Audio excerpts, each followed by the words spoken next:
નવ પોલીસ કર્મીઓને હવે થશે ફાંસી। આ વાત સાચી છે। દેશની કાયદા વ્યવસ્થા અને પોલીસ સિસ્ટમ પર ગંભીર પ્રશ્નો ઊભા કરનાર સથાનકુલમ કસ્ટોડિયલ ડેથ કેસ મામલે હવે ઐતિહાસિક ચુકાદો આવ્યો છે। 2020માં બનેલી આ ઘટના માત્ર એક કસ્ટોડિયલ ડેથ નહોતી, પરંતુ સત્તાનો ક્રૂર દુરુપયોગ અને માનવ અધિકારોનું ઉલ્લંઘનનું ભયાનક ઉદાહરણ બની ગઈ હતી।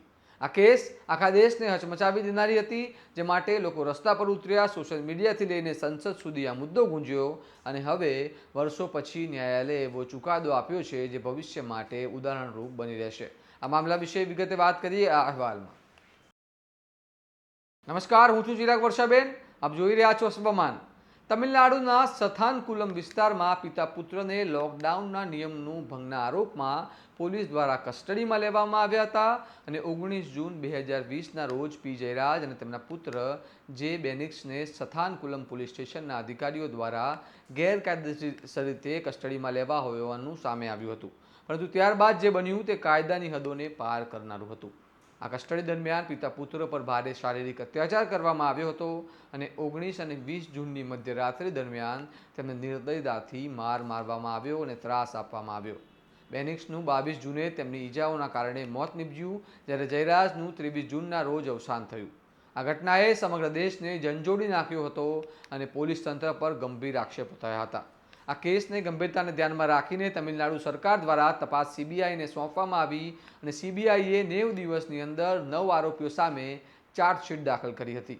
આ તપાસ દરમિયાન 105 સાક્ષીઓની તપાસ કરવામાં આવી હતી। 23 માર્ચ 2026ના રોજ મદુરાઈની પ્રથમ વધારાની જિલ્લા અને સત્ર કોર્ટના જજ જી મુથુકુમારને તમામ 9 આરોપીઓ જે પોલીસકર્મી હતા તેમને હત્યાના ગુનામાં દોષિત ઠેરવ્યા હતા। ત્યારબાદ 6 એપ્રિલ 2026ના રોજ કોર્ટે આ મામલે મહત્વપૂર્ણ ચુકાદો આપતા કુલ 9 પોલીસ કર્મીઓને દોષિત ઠેરવી rarest of the rare case ગણાવી તેમને ફાંસીની સજા ફટકારી છે। દોષિત પોલીસ કર્મીઓમાં ભૂતપૂર્વ ઇન્સ્પેક્ટર એસ શ્રીધર, ભૂતપૂર્વ સબ ઇન્સ્પેક્ટરો કે બાલકૃષ્ણન અને પી રઘુ ગણેશ, હેડ કોન્સ્ટેબલ મુરુગન અને શામીદુરાઈ અને કોન્સ્ટેબલ એસ ચેલ્લાદુરાઈ, એમ મુથુરાજા, એક્સ થોમસ ફ્રાન્સિસ અને એચ વેલુમુથુનો સમાવેશ થાય છે। મૂળ 10 આરોપીઓમાંના એક વિશેષ સબ ઇન્સ્પેક્ટર પોલુદુરાઈનું ટ્રાયલ દરમિયાન કોવિડ-19ને કારણે મૃત્યુ થયું હતું।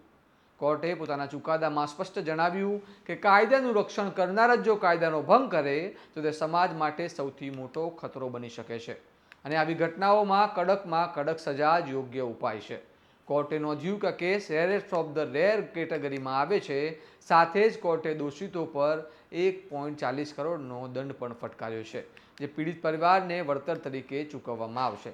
પરિવારજનોએ આ નિર્ણયને ન્યાય તરીકે સ્વીકાર્યો છે। જયરાજની પુત્રી અને બેનિક્સની મોટી બહેન જે પરસીસીએ જણાવ્યું કે અમે માનતા હતા અને આશા રાખતા હતા કે કોર્ટ પરિવારને ન્યાય આપશે। આજે અમને ન્યાય મળ્યો છે। અમને મળેલો ન્યાય એ તમામ સામાન્ય લોકો માટે ન્યાય છે। કોઈ બીજા પરિવારે અમારા જેવી વેદના ન ભોગવવી પડે। આ ચુકાદો માત્ર એક પરિવારને ન્યાય અપાવવાનો નથી, પરંતુ સમગ્ર દેશમાં વધતા કસ્ટોડિયલ ડેથના કેસોને લઈને એક ચેતવણી છે। જો કે મૃત્યુદંડ અંગે દેશમાં હંમેશા ચર્ચા ચાલે છે। માનવ અધિકાર કાર્યકર્તા હેનરી ટેફિગ્રે જણાવ્યું કે આ ચુકાદો ખૂબ જ મહત્વપૂર્ણ છે, પરંતુ સજા અંગે હું જુદો મત ધરાવું છું। સુધારાના પાસાને ધ્યાનમાં રાખીને દોષિતોને આજીવન કારાવાસની સજા થઈ શકતી હતી। આ સમગ્ર ઘટના ફરી એક વખત મોટો પ્રશ્ન ઊભો કરે છે। શું કસ્ટડીમાં રહેલા સામાન્ય નાગરિક સુરક્ષિત છે? શું પોલીસ સુધારાની જરૂરિયાત હવે વધુ તીવ્ર બની ગઈ છે? અને શું આવા કડક ચુકાદાઓ ગુજરાત કે અન્ય રાજ્યો માટે ભવિષ્યમાં આવા ગુનાઓ રોકવાનું અસરકારક સાબિત થશે? આ મામલે તમારું શું માનવું છે? અમને કમેન્ટમાં જણાવો અને આવા જ વિશ્લેષણાત્મક અહેવાલ માટે સ્વમાનને લાઇક, શેર અને સબસ્ક્રાઇબ કરવાનું ભૂલતા નહીં। નમસ્કાર।